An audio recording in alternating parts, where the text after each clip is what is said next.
Air fryer roasted chickpeas are not only tasty snacks, but they are very healthy and nutritious.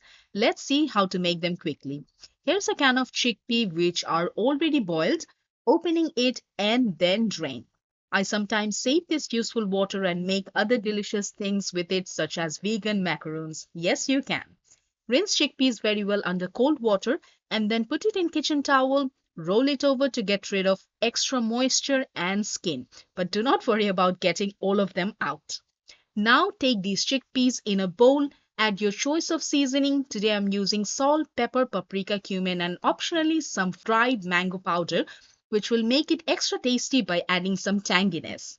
Now it goes in the air fryer basket, but do not overload them. They should crisp in single layer.